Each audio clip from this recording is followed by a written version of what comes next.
Good evening, everyone. My name is Tappy Lung, and I am the president of the U.S.-China Strategic Studies Organization here at the Elliott School of International Affairs. On behalf of the USCSSO and the Onero Institute China program, it is my great pleasure to welcome you all here tonight to our U.S.-China Youth Expo on strategic networks in the Indo-Pacific.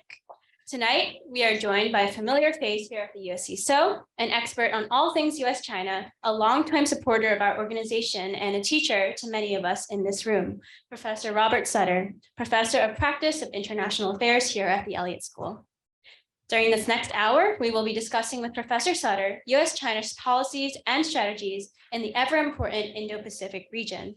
Stretching from the Indian Ocean to the west coast of the United States, the Indo-Pacific is a center of global trade and of commerce, accounting for 65% of the world's population and 63% of the world's GDP. Earlier this year, the Biden administration unveiled its Indo-Pacific strategy and its Indo-Pacific Economic Framework, aimed at increasing US engagement with allies in the region. Meanwhile, China continues to push for greater economic integration in the region through the Regional Comprehensive Economic Partnership and its application to join the CPTPP. Today, we will discuss these regional networks and their broader implications for the US-China relationship. Moderating our discussion tonight is the director of the Onero Institute China program, Mike Wu. Originally from Shandong, China, his primary area of interest is US-China civil communications. Mike will introduce Professor Sutter, and Professor Sutter will deliver his introductory remarks. Then we will enter a moderated question and answer period. Finally, we will open the floor to audience questions. For audience members in the room today, please raise your hand and a microphone will be brought to you. For those of you who are joining us virtually, feel free to ask questions in the chat and we will try to cover as many as possible during the Q&A session. Please note that we will be recording tonight's session. Without further ado, please give a round of applause for our moderator, Mike, and our speaker, Professor Robert Sutter.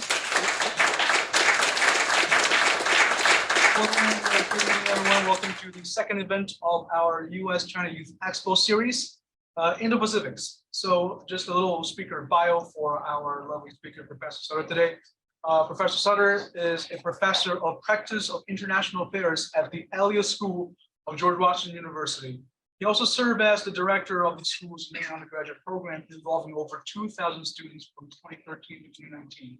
As a PhD graduate in history and East Asian languages from Harvard University, Sutter has published 22 books and over 300 articles and several hundred government reports dealing with contemporary East Asian and Pacific countries' their relations with the United States.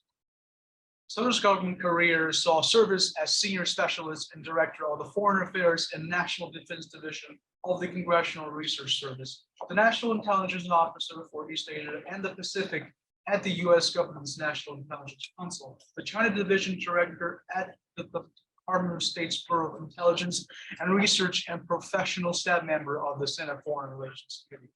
And Professor Sutter, if you're ready, you may begin. Thanks very much. We're going to be talking about the Indo-Pacific strategy, but I wanted to, first of all, I wanted to thank you all for being invited to this. I'm a great believer in student empowerment, and I have this philosophy that actually when you get something done here on the campus, get a student group to do it. And this is a really good student group for doing these sorts of things. So thanks for coming. And what I wanted to do is put the discussion tonight in context, and help you understand, share my views with you on how I see this kind of situation. Let me just explain it a little bit. You're familiar with the Chinese Party Congress that just took place, and Xi Jinping said, steady as she goes. He's going to be continuing his kind of approach that's been very problematic for the United States. But America was very slow in reacting to this kind of situation. The government was slow in doing this, but over the last 4 or 5 years, we've had the emergence in Washington. It really started here in Washington of a whole new way of looking at China and the practices of China and what they mean for the United States. And what you find is that a coalition came together in the Trump administration, and it continues in the Biden administration, of senior officials aligning with bipartisan majorities in the Congress in pushing forward their tough policy toward China. on all these different challenges. The Indo-Pacific strategy is one element, and that's the point I want to get at. The context is one of an overall hardening of American relations with China. This has been going on since the Trump national security strategy of December 2017. And people in the country didn't know about this. The media didn't pay much attention to it, but the people in the Congress did. And bipartisan majorities right away joined up with them and said, this is what we have to do. And it's been that way ever since. And this year is more powerful than ever. That's what's interesting for me anyway. 2022 is a banner year for this type of cooperation. And it's not Congress trying to take power away from the president and the president trying to take power away from Congress. That's the usual thing that happens. It's symbiosis. It's a symbiosis. They're cooperating. You know, you do this, we do that, and they're moving forward. And so Mr. Xi Jinping and his determination is meeting the Washington consensus. And this Washington consensus is just as determined and actually, I think, pretty effective in what they're doing. So this is the situation we face. So let me just talk a little bit about the challenges that are seen by this group. The challenges are many. There's so many. What the Xi Jinping's China is doing has so many challenges for the United States. But basically, you can characterize them in areas of security, economics, and governance. And two of them are seen as basically existential, things that are fundamental. And the first one is the balance of power in Asia. And China has been expansionist and it's moving in various ways, trying to undermine US allies' alliances and become the leading power in Asia. The dominant power in Asia. I like to use the word dominant because that's what America worries about, dominance. And so the upshot here, this is a fundamental concern for the United States. The United States has spent almost 100 years trying to keep a favorable balance of power in Asia. And China's trying to change that. And it's doing it in a variety of ways that are very negative from the American point of view. So that's the first one. The second one is economic.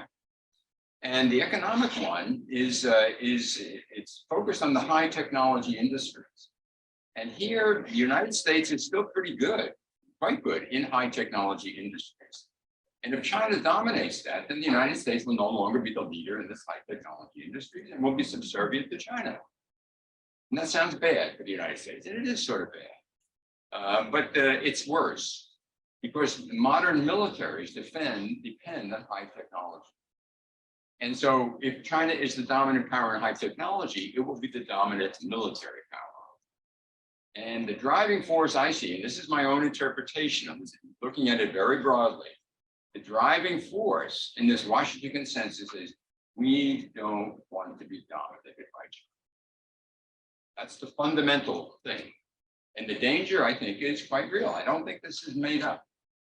The Indo-Pacific strategy fits in both of these areas. Obviously, in the violent balance of power, Asia fits, but it also fits in the high technology competition because allies and partners are critical in the United States in dealing with these high technology challenges.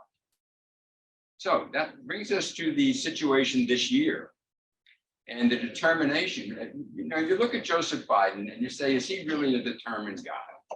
You know what I mean? He seems like, he's like my next door neighbor, you know, I mean, he's sort of one of those guys. Is he really that determined? And I think he is. It's a remarkable thing. He wasn't this way. It's very important to remember this. He wasn't this way when he was a candidate. He dismissed the China challenge. It's not important. We're much more powerful than China. He would say that repeatedly in the campaign. And he was not alone. Does anybody know who Jake Sullivan is? You know, we know who he is. He's the national security advisor. He was a key advisor in 2019. And he said this: public in the United States isn't concerned about China. I don't think we need to be concerned about China. They changed. They changed a lot when they came into power. And for a whole host of reasons. But the upshot of this is that this kind of firmness in dealing with China in the high technology area is quite important for the United States. So these are critical areas. But going into this year, people, what did we have? We had the Russian invasion of Ukraine. And predictions were that will distract the United States from Asia. They won't pay attention to China. It didn't do that. What it did is focus more on what China's doing with Russia. And when they focused more on what China's doing with Russia, they saw, my God, they're right with them every step, almost every step of the way. And this is something that's very negative from the American point of view. So they reinforced this kind of antipathy toward the PRC. And then they started saying, well, look at Taiwan. And Taiwan is like, you know, it's Xi Jinping's Ukraine, you see. I mean, he wants to unify the country, and that's what Putin wants to do with Ukraine. And so the discourse got very mixed up between these two things, a lot of worry about Taiwan. And then you had this issue with Speaker Pelosi going to Taiwan. And then you had 4 days of live fire exercises all around Taiwan, very impressive demonstration of forces on the part of the PRC, missiles flying over Taiwan and so forth. And this led to a real debate. So was this going to stop the Washington consensus? Was this going to stop this debate? Who debated? Well, a lot of China specialists debated. Business people debated this. Specialists that had interest with China, you know, technology people, this kind of thing. They were among this group. And what they said, you're exaggerating the China threat. We need to strive for a good, solid, stable relationship with China. That's what we need.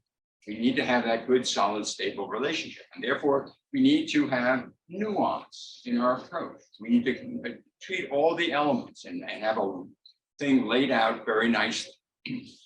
Well, the Washington consensus isn't about that. And that's what the difference. In other words, those are foreign policy experts, and they want to have this nice package. And that's going to take a long time. And you're going to have to negotiate with China. And China is very good at negotiating and continuing the challenges. What the Washington consensus wanted to do is, how do we defend ourselves against the challenges? That comes first. Then we can talk about having this stable relationship. But first, defense comes first. And so, who won? What happened as a result of this? What do you see in reaction to the Pelosi visit and the Chinese show of force? Has Mr. Biden been passive, not saying things and reluctant to do things? No. He went on television and said, we'll defend Taiwan if it's attacked by China. Did the US government back away? No, they started trade negotiations with Taiwan. 1 billion more weapons were sold to Taiwan. 2 cruises went through the Taiwan Strait. Cruises are bigger than destroyers. Usually just a single destroyer goes through. 2 cruises went through. It's a signal. And so it went through the strait. And then the Congress, it was just a crescendo of actions by the Congress.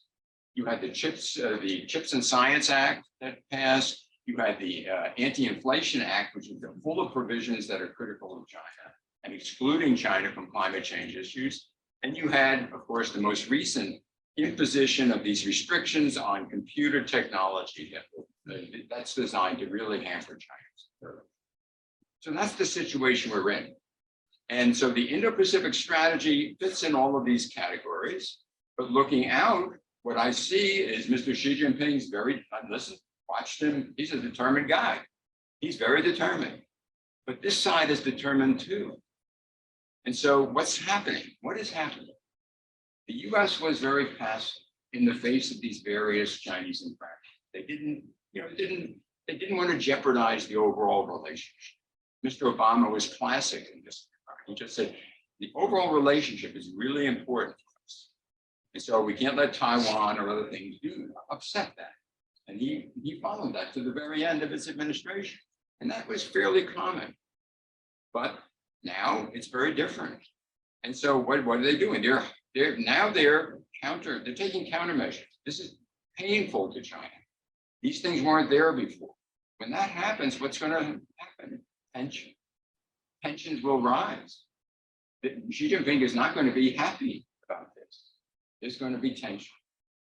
And so this is my message, unfortunately. But I think this is where we are at. This means that we're going to have more tension with China.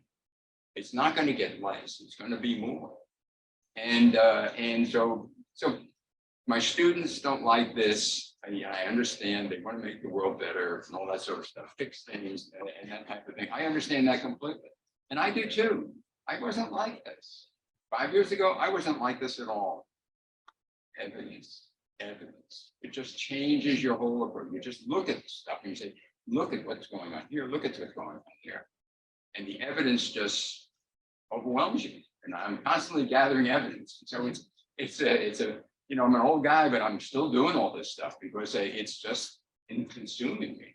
And so the bottom line here is that I'm not too worried about this yet. You can manage this. I'm really old. I remember the Cold War. You know, I worked in the U.S. government during the Cold War, and it was always tense. Everything was tense. And so, but we survived. We did it. We managed it. And I look at how Biden's team is managing Putin. You know, that's dangerous stuff that they're talking about, the tactical nuclear weapons that they're talking about with Putin. And so, but they're managing it. And so I think we can manage this. I think we can manage this. And I'm glad my government is defending itself and we're defending the country. And so, and I do agree with this danger. I think these things, and I, as an intelligence officer, and an advisor to Congress, I was always known for being very boring. In other words, I would give them all the details, and if they didn't go to sleep as a result of that, we calmed them down. I just calmed them down. I said, the expectations you have about China, it's going to be wonderful. We're going to make $1 zillion. That's not going to happen. And war with China isn't going to happen. It's going to be something in the middle here.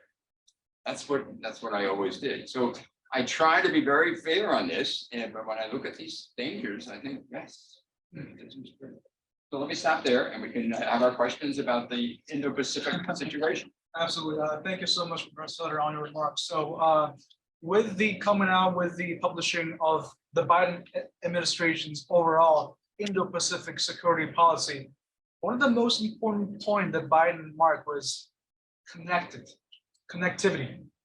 That means contributing to an empowered and unified ASEAN, strengthening the Quad and delivering on its commitments, and forging connections between the Indo-Pacific and the Euro-Atlantic. But I feel like one of the things that hasn't really been sort of addressed there is that these sort of policies always sort of emphasize the importance of inclusiveness in the pursuit of the region that is free and open and peaceful and prosperous. But the questions arises when the more the United States sort of avoids including China in its regional initiatives, the more obvious as those efforts are aimed at excluding and targeting Beijing. And I feel like it also has sometimes something to do with Americans' overall determination on sort of deterring China. So my questions right here is fully excluding China in the United States regional interests in the Indo-Pacific? I think it's a very good question. I think the United States is open to China if they behave the way these norms in these organizations are stated. And so I think that this can work well if the Chinese will do that, but likely they're not going to do it. They're determined to do it their way. I mean, when you look at the challenges that China poses to global governance, the challenges they pose to the existing international economic order, these are enormous, and they've been going on for decades. And so they're finally calling them on them and saying, well, yeah, but you're going to. So I think we have this competition. It's well known, and so it's inclusive, but you have to conform to certain norms and rule of law is very important. The protection of territory, respecting boundaries, this kind of thing, which the Chinese don't do. And so I think I just think it's better left unsaid. You don't have to talk about it very much. And it's obvious what the U.S. is doing. And the Chinese are very vocal in talking about containment and this type of thing. So you're right. I mean, to make it attractive to governments in Asia that want to hedge is hard. That's very hard because it's a but I think they're trying, and they do that through building areas of common ground that don't involve China.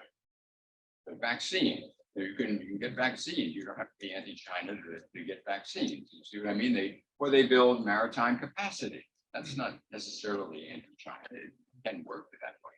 So I think there's a lot of that going on right now, particularly in Southeast Asia. The country there is really reluctant to take sides at all.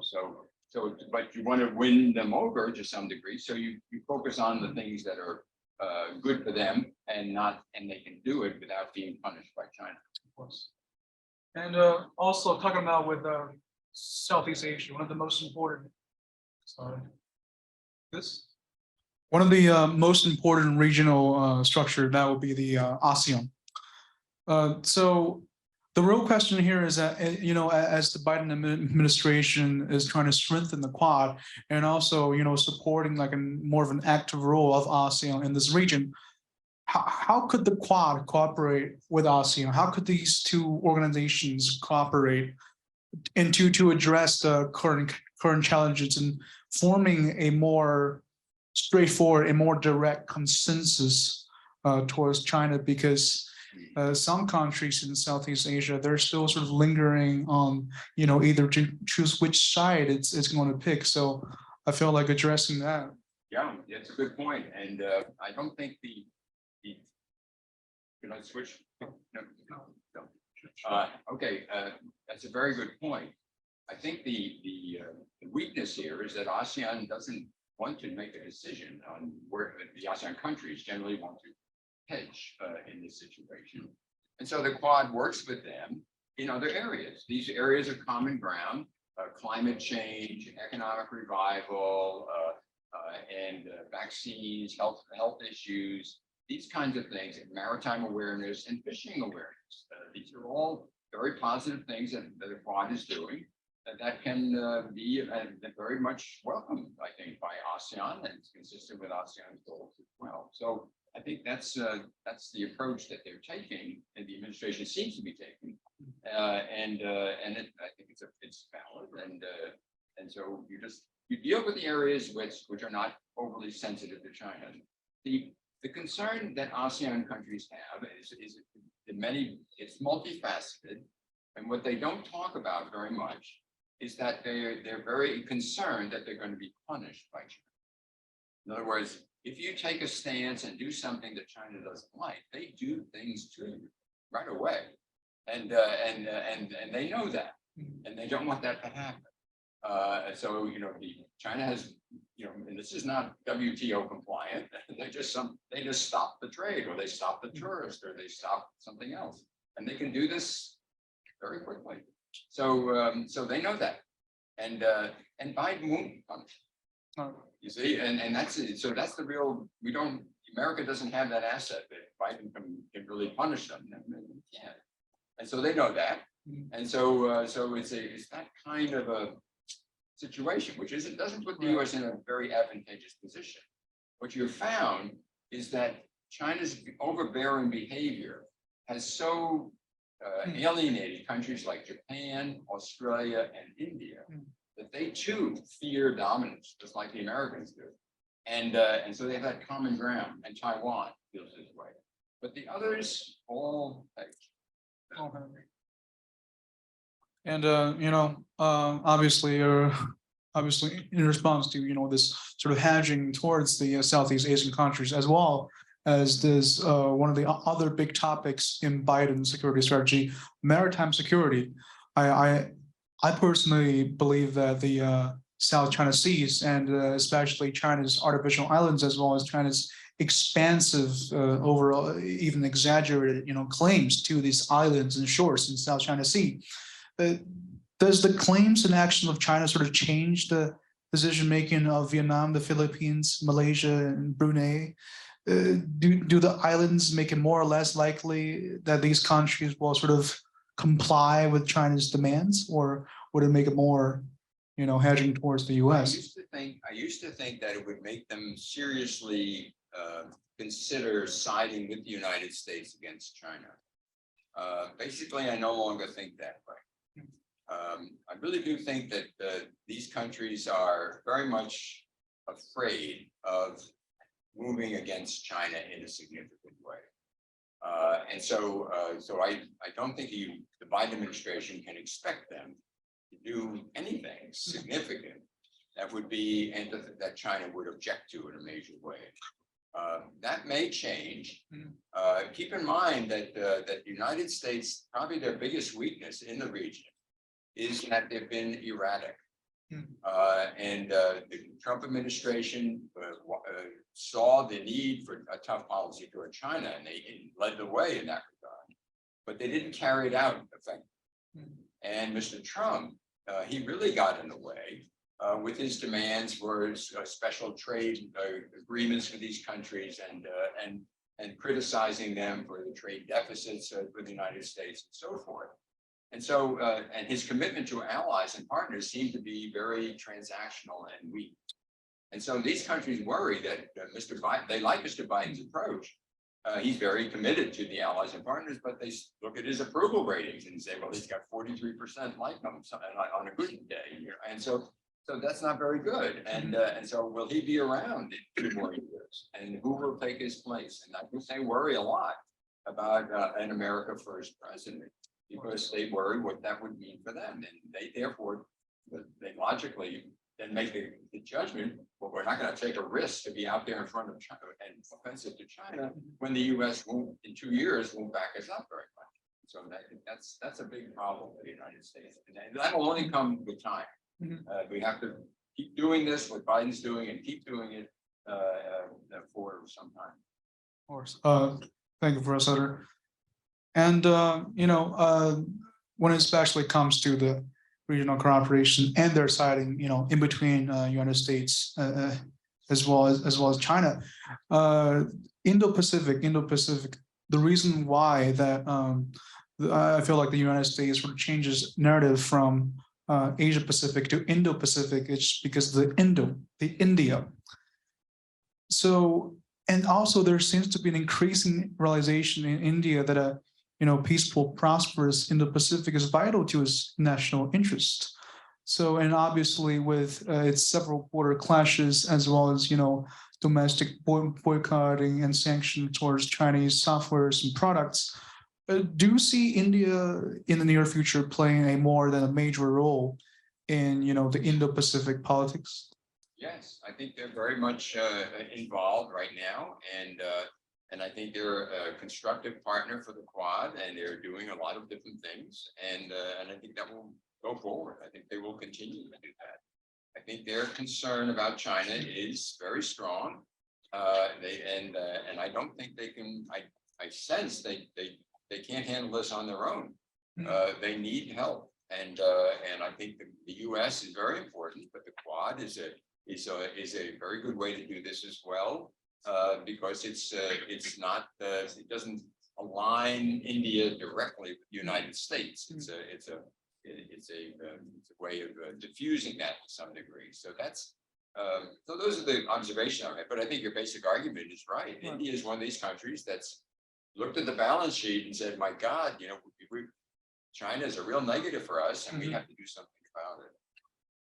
And obviously, India, with its population, its military forces, as well as its economy, could make us such an important partner in the United States, specifically, in the entire Indo-Pacifics. So one of my other questions, obviously has to do with the international organizations or the agreements such as Quad. So, and obviously when nations come together and sign a combined document, a form and combined pact as such,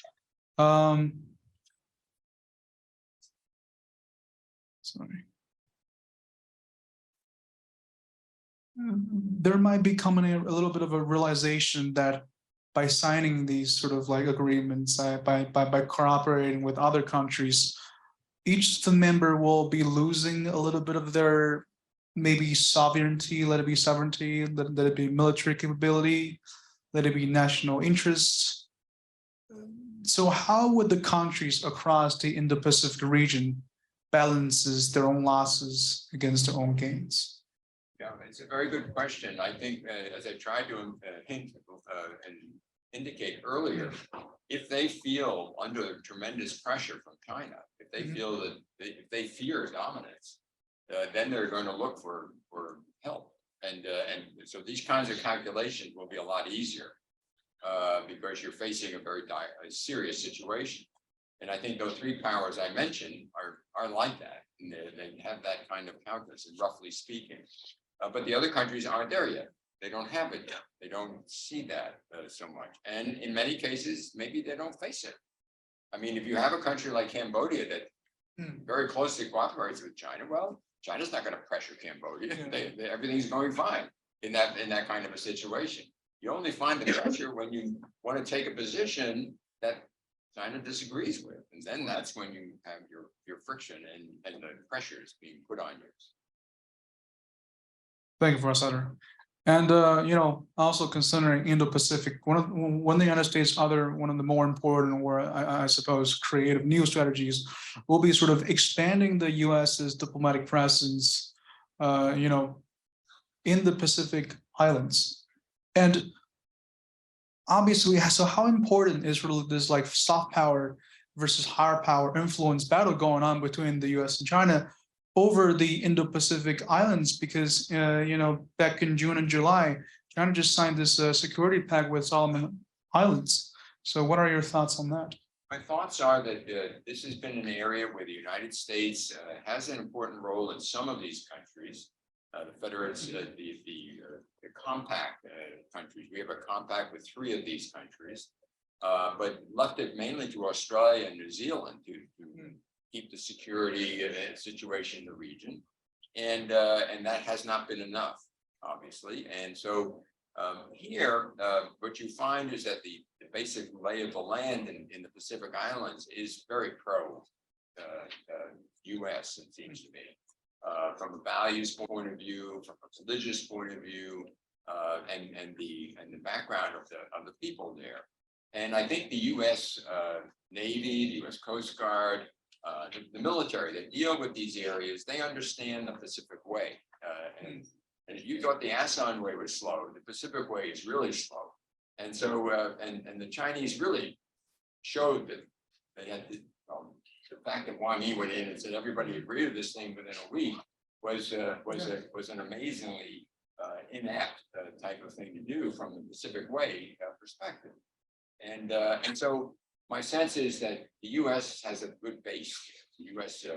backed forces has a good base, and the administration has been very prompt now in doing all sorts of things. They have a new strategy. They have a building a couple of embassies, and building soft power and using that and persuasion on the countries. And I think that that this is going to work fine. Of course, Australia, New Zealand, and Japan are all in favor of it, and the UK is also involved in this. And the French are in the background. French have a lot of holdings in the Pacific Islands. They're very important there as well. So when you add all this up, China's pushing against an entity, an area that's hard for them to really have a lot of leverage over. This Solomon Islands leader, they have leverage on him, but and his government. But and they can use that, and that's corruption in a lot of ways. And the corruption is it's a big problem in the region, and Chinese are really good at using corruption. And so this is and U.S. is not good at that because it's against the law. It's really hard to do. And so the result of this, but nonetheless, I think the Chinese seem to be in a hurry, and the U.S. but making progress for them is going to be hard, because they have this resistance on the part of individuals that say they want respect, like most countries, but they're very sensitive because they're small countries. They want respect, and they want a say in what's happening to them, and they don't want somebody coming in and tell them that this is the way it's going to be. And so I think I think this government in the United States understands that. And I think the Australian government, the New Zealand government, and Japan all understand this. And they have legacies in these places that are going back decades and that I think are very disruptive. And obviously, to follow up on that, just on the Chinese perspective, do you personally believe that Chinese approach is, Chinese sort of exerting its influence over these islands? Do you think these are just like pinpoint short-term experiment, or does China have a longer, more strategic approach towards establishing relationships with these countries? Well, I think it's multifaceted, don't you? For example, Australia has moved away from China. It was very close to China 5 years ago. Now it's just like the United States. It's very, very negative. How do you show Australia you're going to pay a cost for that? You're going to pay a cost. And this is a very sensitive area for Australia and New Zealand. This is their strategic flank. And Australia is a continent, and they try to defend it. And there are 23 million people, 24 million people. And trying to defend that thing is really hard. And when you have the whole flank on the east and south is vulnerable, usually you're just worried about the north. Now you have to worry about, that's just a tremendous cost. And so it has that benefit, if you will. And it diverts attention from other issues. It has a lot of benefits, conceivable benefits. What the Chinese were thinking, I don't know. But it has a number of conceivable benefits. Thank you. And then obviously one other factor is that the Biden administration put in their Indo-Pacific strategy is about the regional prosperity. And one of the most important subpoints of this factor is advancing resilience and secure supply chains that are diverse, open, as well as predictable. Obviously, I feel like the overall supply chain security has sort of been undermined, especially after after Russia's ongoing invasion that had carried on with Ukraine. But also, there are some other factors. I feel like the policy itself is mainly targeted towards China, is for these United States partners as well as regional countries in the region to sort of enter like a gradual steps of decoupling from Chinese manufacturing, Chinese industries. So how has the Russian-Ukraine conflict that has sort of undermined the global supply chain elasticity affected United States approach to addressing a secure supply chain? Well, I think this is something I should have mentioned earlier. One of the big pluses that emerges in 2022 is the European reaction to Putin's invasion of Ukraine, and the linking of that to China. Just as the hardening of the American attitude, it hardened the European attitude as well toward China and its posture in basically supporting Russia in so many ways, and criticizing Western support for Ukraine, this type of thing. And so, that tendency means that the European powers are now looking at China, what China does in Asia, and taking tougher stance on it, as well as taking common stances with the United States and others on supply chain issues and these decisions disadvantage China in a serious way. So when the imposition of these restrictions on high technology, computer technology were instituted, the allies in Europe were a big part of this, as well as in the region. But on the Indo-Pacific strategy, what you find is that these European powers are now playing a role, like in the Pacific Islands, the French as well as the British, and are playing a role in the South China Sea and on Taiwan.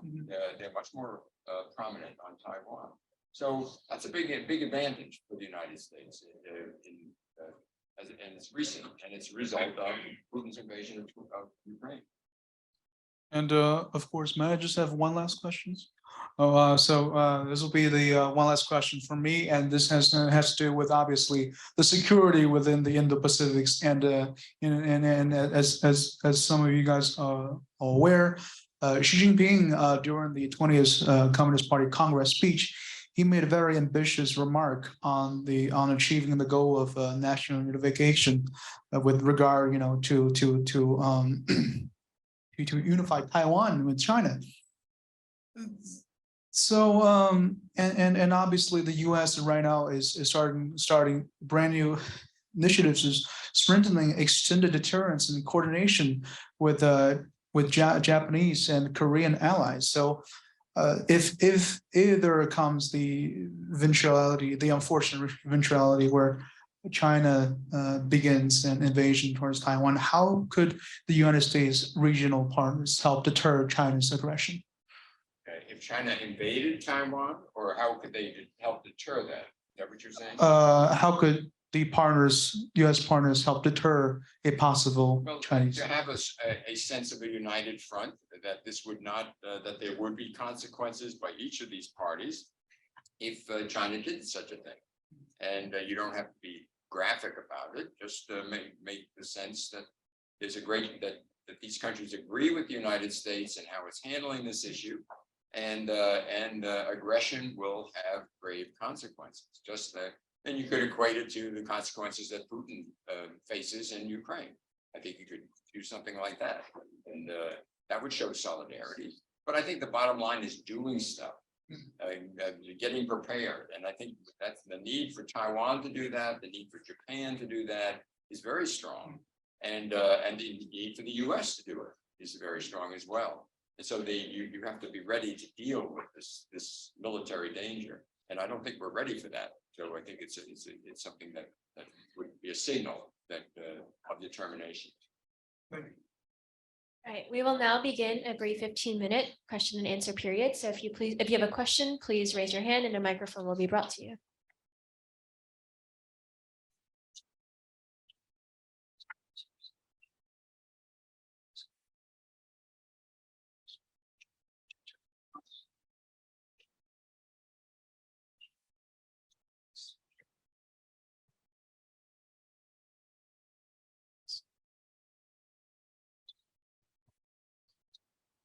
Here we go. I'm sorry. Yeah. We good?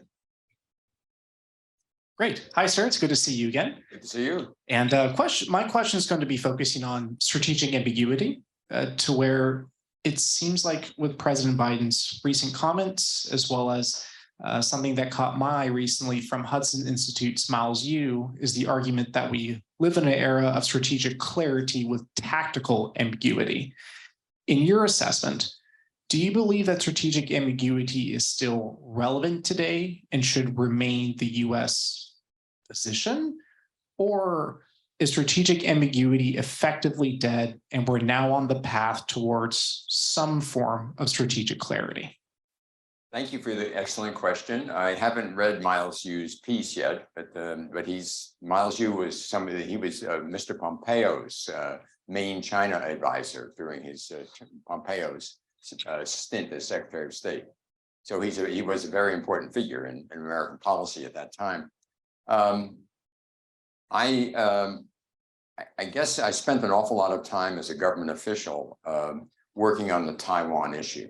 That was always, when I was a national intelligence officer, that was the big issue at that time. This was 1999, 20 years ago, 1999, 2000. And it's often the big issue. And what happens, folks, is that it's always a big issue in that sense. What happens is that something happens, and then everybody starts looking at a situation. And they look at Taiwan. They say, look at that situation. Taiwan's tiny, mainland China is big, mainland China is determined. And what's preventing them from taking it over? Why don't, this is dangerous, right? Very dangerous situation. We could have a war over this. And I've been through that, many, many times in my experience. And it never happened. 70 years we've had this kind of thing, of tension, but no action. And that's no major action. It's serious now. I don't want to dismiss this. It's serious, very serious now. But what makes it work? Well, I think one thing that makes it work is the American One China policy. And the American One China policy is very vague. And it's full of possibilities of whatever you want to do. Gives you a lot of flexibility. But if you go to strategic ambiguity and strategic clarity, I think that's going to end the American one China policy. And I don't think that's a good idea. I think because we need to have something we can go to Xi Jinping and said, look, we're not ending the one China policy. Now, so then, then you get them to cool it. And you have a way of dealing with the situation. If we did the ending of the one China policy, if we had strategic clarity, well, you basically, you may just start moving to recognize Taiwan as an independent country or something like that.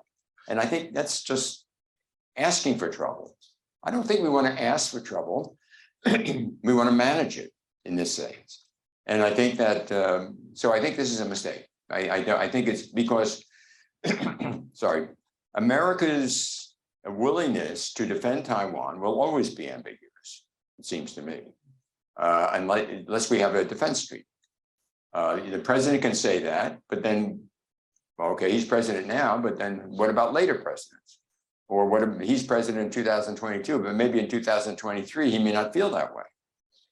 So so why lock yourself in? Why antagonize Beijing unnecessarily at this point? What's the purpose? And I think the purpose should be strengthen Taiwan, strengthen Japan, strengthen yourself in dealing with the economically, politically, and from a security point of view, strengthen. And that's what they've been doing. It's sort of been under the radar, incremental steps, but that's what the Beijing salami slicing, if you will. I'm adding salami rather than slicing it off, and making Taiwan stronger. And this has been going on since 2019. Very impressive stuff.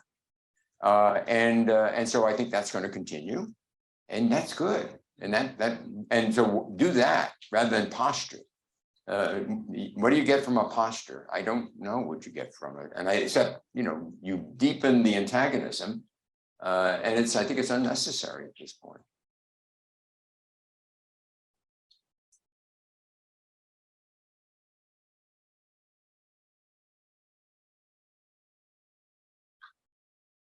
Hi, Professor.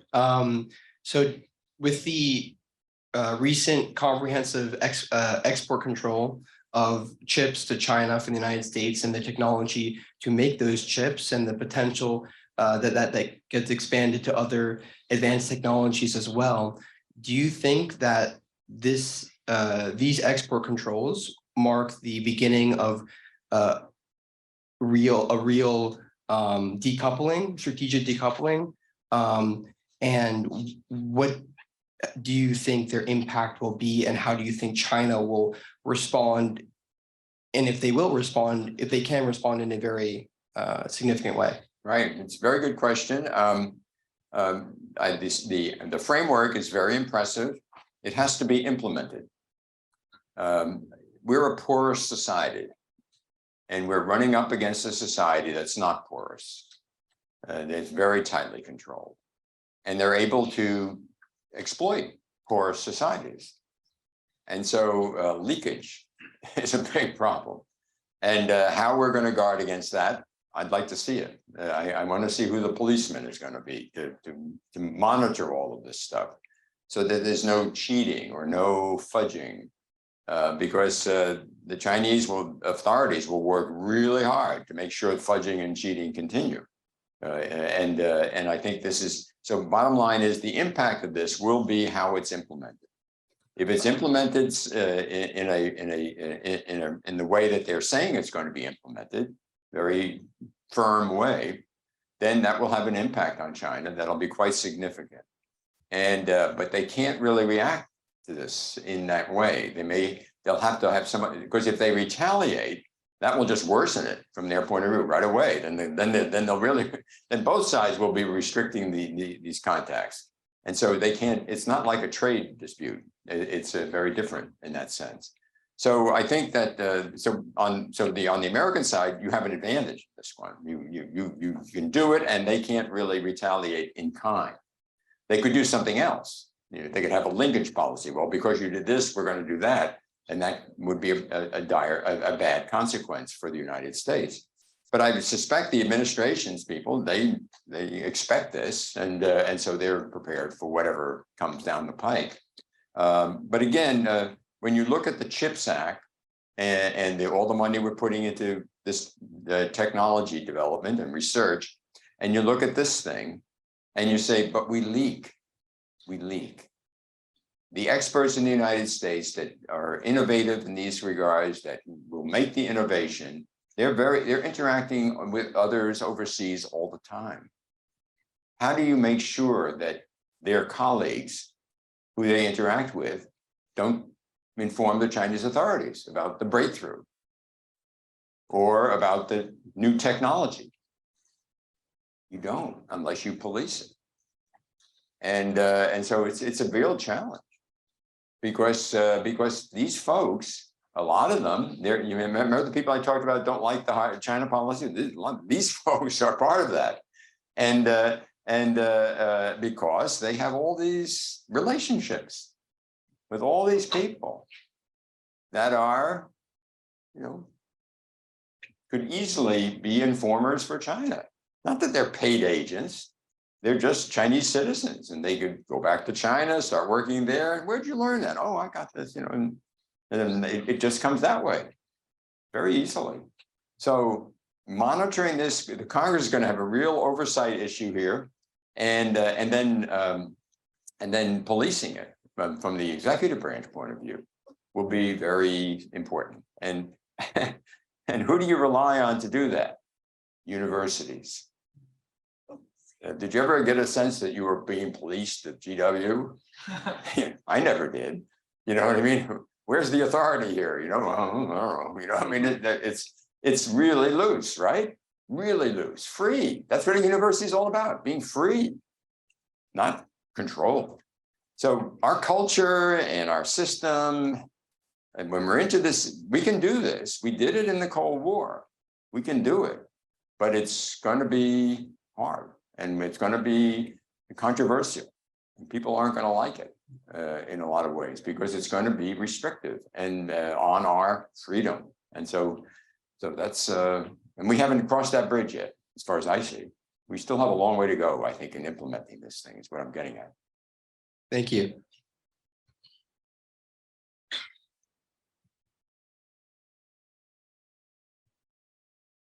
Hello, Professor. Thank you for your remarks. And I'm from Taiwan. I just want to say I disagree about strategic clarity, because I would like to see more strategic but less ambiguity. That is what I'm going to hope. Yes, and I have two questions. First one is we talk about like a lot of US Indo-Pacific strategy, and just want to ask what is China's Indo-Pacific strategies? Like China's, their economy just slow down and they are going to more internal circulations, and they just lose their economy leverage to all these allies. So how's their plan about their Indo-Pacific? How's President Xi's Indo-Pacific strategies? And the second question is like in Americans, their economy weakness in Indo-Pacific. So are they going to back to CPTPP one day, or should they back to? I think that IPEF, it's... I missed, slow down for the second part. I didn't catch what the second question. The second part, it's like US have a weakness in Indo-Pacific related to economics. Like, yes, they have less economic power for the allies to cooperate with them, and it's are United States going to like back to CPTPP to strengthen its economy?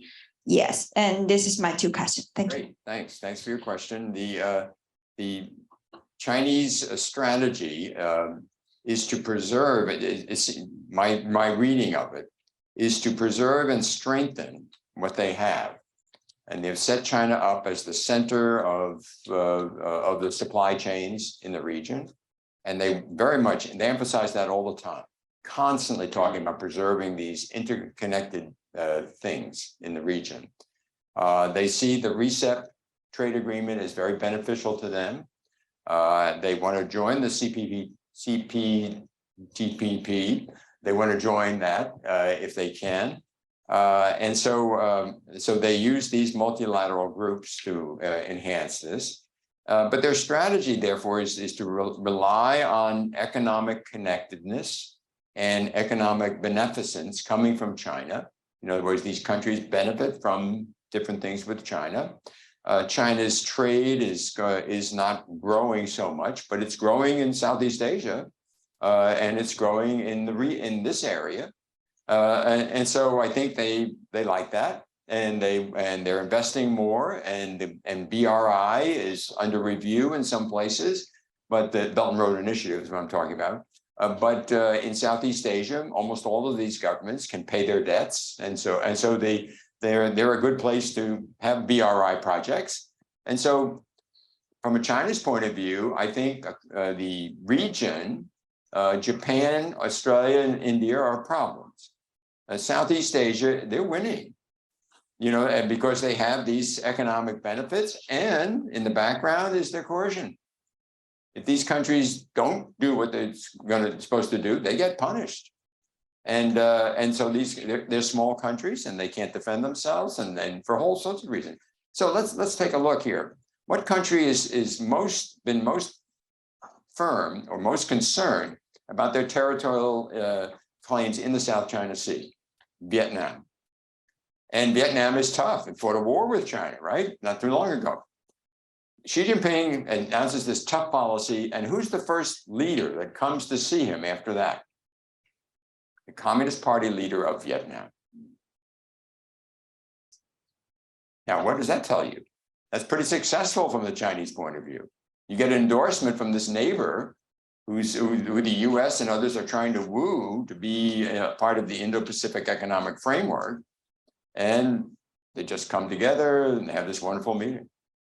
So I think they're not in a bad position in Asia, generally. I think the Western countries have been alienated from the developed countries. Western countries have been alienated from China, but that's it. I think elsewhere, China's in pretty good shape. So they want to continue that. Great, thank you. We're going to take one more question before we close for tonight.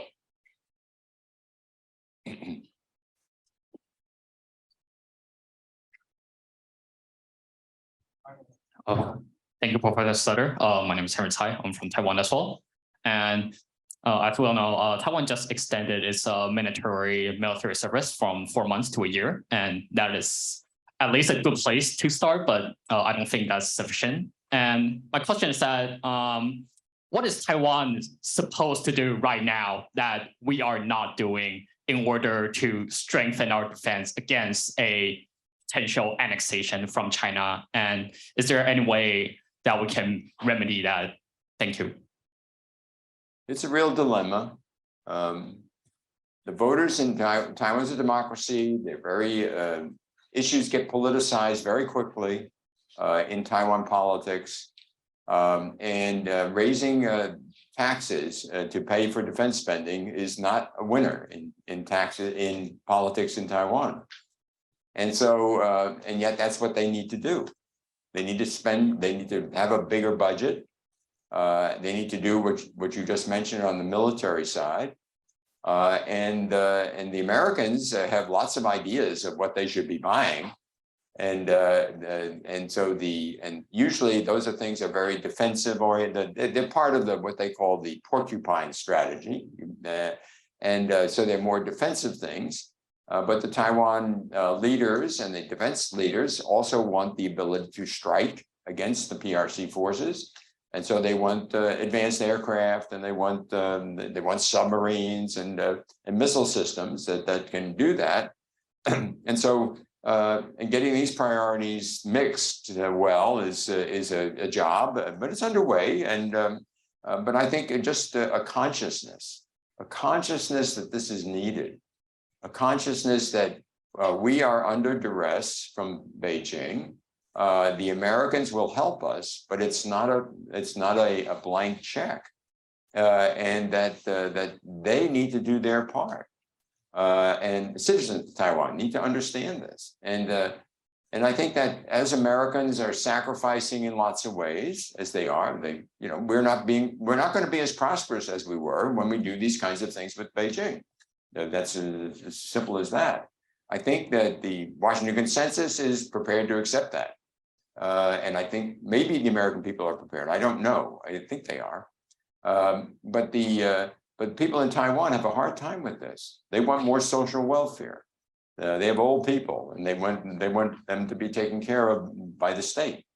This kind of thing. It's it's a dilemma that most countries have.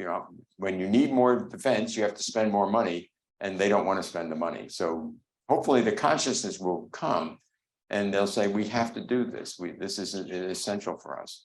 And you have a leader that's very good at this. I mean, she's a very determined individual, and so and very.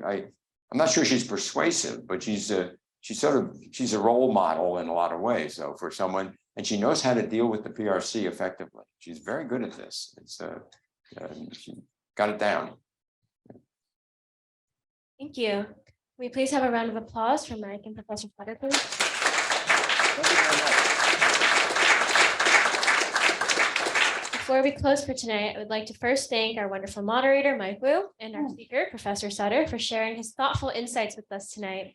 I believe we're all leaving this event with a more nuanced understanding of this crucial geopolitical arena.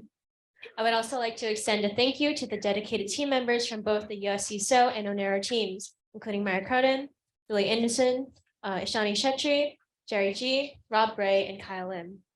To complement tonight's event, researchers from both teams have published a series of articles on US-China relations in the Indo-Pacific, which we encourage you to check out using the QR codes behind me, which I'll put up after this event.